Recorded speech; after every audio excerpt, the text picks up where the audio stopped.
Good afternoon. 10 minutes is very short, so I'm going to have to go very quickly. Nobody here will be unfamiliar with the intractable nature of human-wildlife conflict, especially around predators, and it comes down to livestock killing. If we can stop predators killing livestock, a large amount of the conflict will disappear. The bioboundary concept is to use natural chemical signals or their artificial equivalent to manage the behavior of predators and keep them away from livestock, based strongly around the use of carnivore territorial scent marks. The basic approach is to find which chemicals in the predator's territorial scent marks actually send the keep out signals, and then formulate artificial scent marks that send the same messages. In other words, make no entry signs to livestock areas for predators. That sounds simple enough, but it's never been done before, despite approximately 50 years of efforts. And under current circumstances, never been done before is being translated as impossible. And my mission this morning is to show, in fact, that it is possible and that it merits way more investment and serious study than it's getting at the moment. If we track back to 2013, I identified a particular compound in leopard urine called 3-mercapto-3-methylbutanol, also well known from tomcat urine.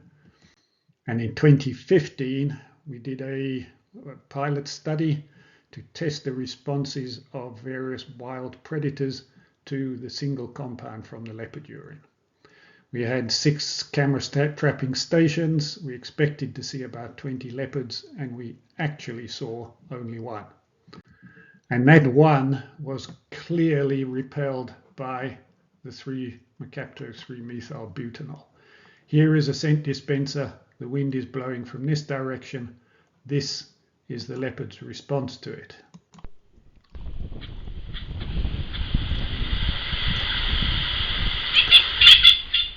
That is as clear-cut a repellent response as you could wish to see.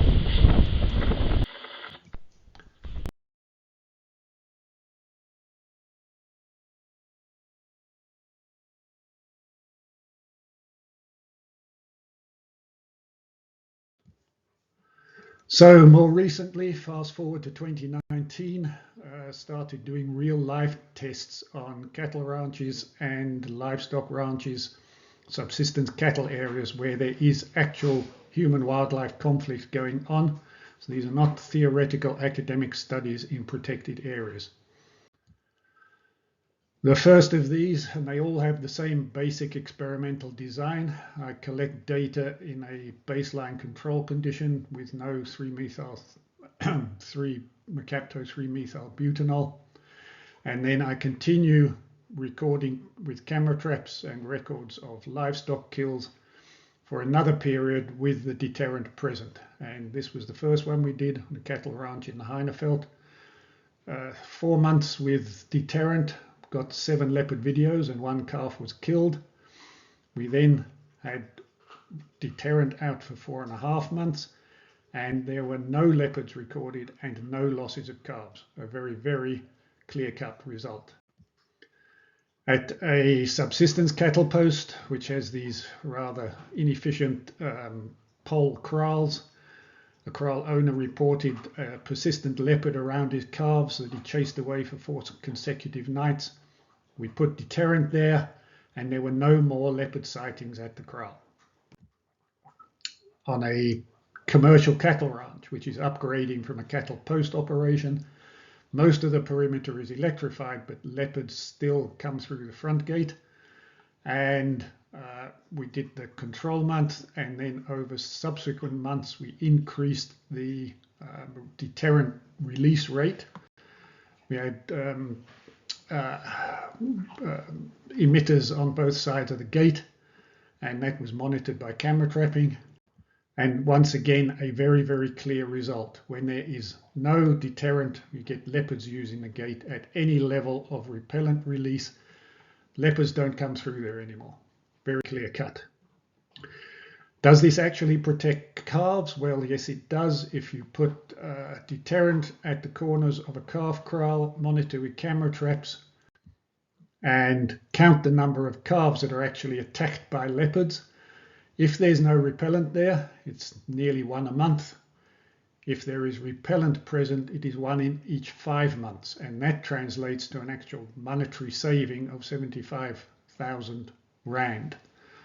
Whatever that is in dollars as the rand sinks, I haven't calculated. But it is a very significant saving, especially at subsistence level. At Shangani Ranch in Zimbabwe, in June, at 2 shade cloth kraals, which offer very, very little physical protection, we put deterrent and camera traps. The camera traps captured 2 leopard visits over a period of about 2 weeks, and no calves were killed. It deterred the leopards from actually going under the shade cloth and capturing calves on the inside.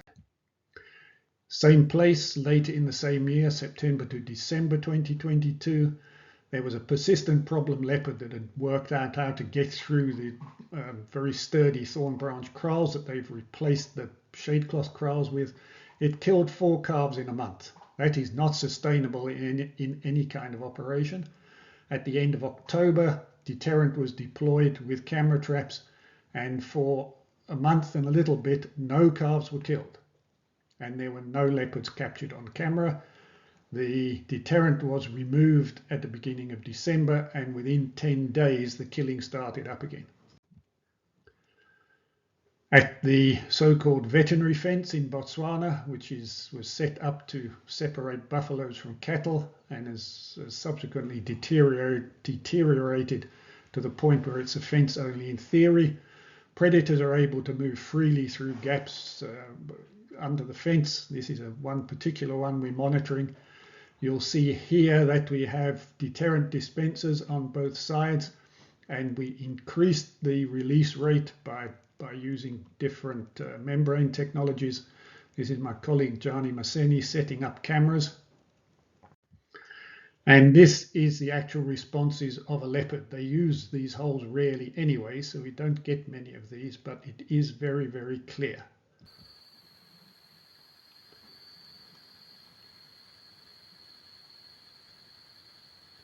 That is a very obvious effect of the odor of that deterrent. And typically the leopards would go straight through that hole, and this leopard was actually motivated to do so, as you will soon see, but was seriously delayed. Now, our anticipation is that increasing this dose rate yet further, either using more dispensers or a different design, will then force the leopard to not go through the hole. But that is a very clear behavioral response. You have just seen something that the experts say is impossible. So take note of it, and I'm hoping that this demonstration will have changed people's minds about the practicality of revolutionizing the management of human-wildlife conflict with predators for all species right across the world, and that ultimately, with the proper investment in developing it further, this will become preferred over way more expensive and high-tech methods. So thank you very much, and thanks to all these wonderful people and organizations that have supported the work along the way, and I'll be available to answer questions.